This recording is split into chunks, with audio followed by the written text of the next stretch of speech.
Joe Burrow and the Bengals get win number one.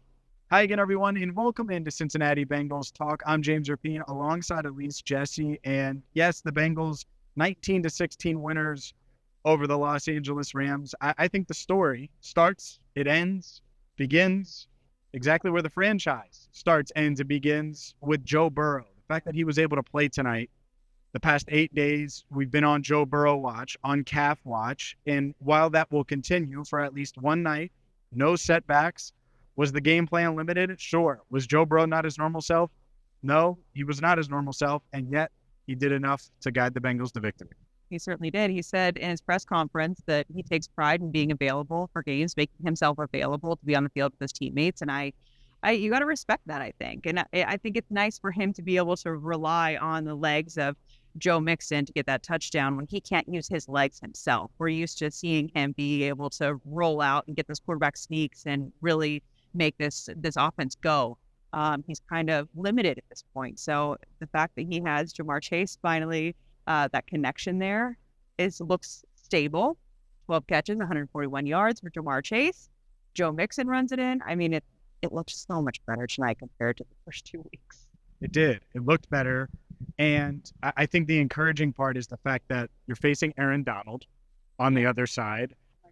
Your quarterback drops back 49 times, or throws it 49 times. There were probably more dropbacks in that, and in fact there were, but throws it 49 times, doesn't have a setback, and the game plan was obviously scaled for Burrow to not push the ball downfield too much. We saw that through most of the first half. He was averaging just over 4 yards an attempt, which is just wild, or a completion rather. So that said, Burrow continues to show his resilience, how tough he is. He told Jamar Chase, actually on the bench behind us, that he was playing before the game, and we know how outspoken Jamar's been. Don't play, and we should get into Jamar's performance in a second. But I think every guy in that locker room looks at Joe like, this dude's a warrior. The fact that he's playing, and he played pretty well considering the circumstances. Considering the fact that he was almost completely immobile, he played pretty well. I think the offensive line did a pretty good job of protecting him. He was hit 6 times, 2 sacks, and I was watching with my binoculars because we're all the way up there in the press box. But I wanted to see how the offensive linemen were handling Aaron Donald interiorly, and it seemed like they were battling. They're battling against Aaron Donald. He has such a freak of nature, and they worked their butts off tonight to try to give Joe as clean a pocket as possible. Zach Taylor came up. I was talking with Orlando Brown Jr. at his locker. Came up to Cordell Volson and just dapped him up. Was like, that's exactly what we needed from you. That's exactly what we needed. And then same thing for Orlando Brown Jr. as well. And part of what he said, I think, was we needed you to protect him. And him is the franchise. And this offensive line did that. And I think that's such an encouraging step tonight because I get it isn't super pretty. It's 19-16, which is really close to the prediction I had. I had 20-17, not to brag. But the point is, I didn't think it was going to be a shootout. I didn't think the Bengals offense was going to come out here and just roll. Yeah, I did not. But one of the encouraging takeaways, I think, is the offensive line. Joe Burrow was sacked twice, but he was kept clean for the most part. And I think those 2 sacks, they might not even happen if Joe Burrow's 100%. I mean, he would have been able to move, evade, throw it away. And so I think that an encouraging step tonight, and really the past couple of weeks, I know Cleveland was a little weird. I think that's the outlier game. I think this offensive line is for real. And I think they're going to be able to protect Joe Burrow, open up running lanes for Joe Mixon at times, and be a problem moving forward in a good way, a problem for defenses. Certainly. And I thought it was interesting when I went into the locker room. I talked to Ted Karras and Orlando Brown Jr. as well. One of the first things both players said to me was that they were not happy. They had stuff to clean up. They kept saying slop. Like they were acting as if they had lost the game. Every player I talked to almost, except for Dax and Logan, seemed like they were pissed off after this game. And I think it was the false starts, 7 penalties.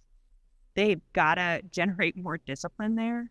They've got to communicate better. And I think that's what they're talking about. They seemed irritated as Joe Burrow seemed on the field when we saw the slew of false starts. I mean, how many possessions were wasted on that? At least two. You're right. That's the one area where I think they really need to clean it up going into Tennessee on a short week. let's get to this defense, because this defense, they gave up a touchdown at the end, recovered the onside kick in the game. But this defense was really, really good. And it didn't look like it was going to be. That first drive, the first drive, like quarter. but that first drive, it was like 4 plays. They're down the field and they scored. Tutu Atwell's dancing, and he just happened to step out of bounds. And the turning point in the game was that, and DJ Reader getting a sack on the next play, because it becomes 2nd and goal from the 11 after 1st and goal from the 2. The Bengals hold him to a field goal. And I think that really set the tone. Hey, you're not going to come in here and drop a bunch of points on us, Rams, even though you're flashy with Sean McVay. You're not doing that.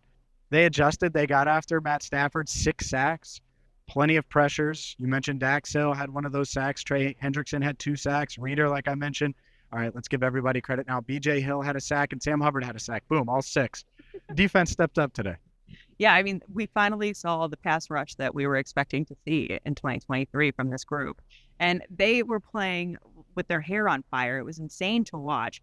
The Logan Wilson played really well. This was his 2nd time that he's had 2 interceptions in one game. The first time was almost exactly 2 years ago against Pittsburgh in week 3. And he was just kind of like, everything was clicking. The plays were just coming together, and I was able to play fast. And when Lou Anarumo sets it so that the players can play fast and not have to think so much, that's what we see on the field. That's what we see on the field. This is exactly the defense we were hoping to see, seriously. And they're going to need that with Joe Burrow down. And by down, I mean not 100%. They're going to need this defense to continue to step up. These receivers, we didn't give Jamar Chase, I think, the love that he deserves. I mean, he was 1 reception away from tying the Bengals record for most receptions in a game. With Carl Pickens had 13 in 1998. Jamar had 12 tonight for 141, like you mentioned. And it was on full display tonight without having the go ball, without being able to have Joe Burrow find you deep. Jamar Chase put on a show and showed why, and I'm using Joe Burrow's words, why he's one of the best. Yeah, absolutely. He was, it just seemed like we were finally seeing that confidence that Joe has in Jamar Chase. I was kind of wondering the first 2 games, like, where is your confidence going to him? Because it didn't seem like they were connecting very well. And then tonight, it finally seemed like they got back on track together. And I think it all started when Jamar Chase bailed Burrow out of that tipped pass. So. Yeah, you're right. It was a tip ball on, I think it was 3rd down, and it ended up becoming a 1st down. And boom, they just started clicking. And that's what happens when you have that type of rapport. Joe Burrow and Jamar Chase. We'll see if they can keep it going. He entered tonight 10 receptions for 70 yards. Just to give you an idea. When you say Jamar Chase, those aren't the numbers you expect out of his first 2 games this season. Oh, in the first half, that's the 70 yards part. 10 receptions might be a bit high, but you get the point. And he almost matched it. In the first half, he had 56 yards. So the second half, that's when he had the big 43-yard catch, the longest play from scrimmage by the Bengals this season. And it was a complete team win from Joe Burrow on down. Logan Wilson, the 2 interceptions. Mike Hilton, the tip on one of them. I think that this team showed. Oh, and I got to mention Money Mac. 4 of 5, 3 field goals from 50-plus yards. I mean, that's a 53-yarder, 2 54-yarders, missed the 56, banked in the 48-yarder. Hey, the bank is open when you're Money Mac. It certainly is. And I have one more point just to say, because I feel like every single week we've been talking about how good the opponent's defensive line is coming in. And it's Myles Garrett or it's Aaron Donald. And now if you're Ryan Tannehill, the whole league, watch this game tonight on Monday Night Football. If you're Ryan Tannehill, you've already been sacked 13 times through 3 games. If I'm him, I am worried about this Bengals defense pass rush coming in. And they've been able to contain Derrick Henry in the past. I'm thinking of Mike Hilton cutting down Henry in the backfield like he did last year. We'll see if they can do it again. We will have you covered all week long. Make sure you check out, Elise has a bunch of one-on-ones coming your way on Tuesday, post-game reaction. Make sure you check out Joe Burrow, Jamar Chase. Hit that subscribe button, ring the bell, and until next time, for Elise, Jesse, and Andrew Fox Miller, our channel coordinator, I'm James Rapien signing off, where the Bengals beat the Rams 19-16 on Monday Night Football.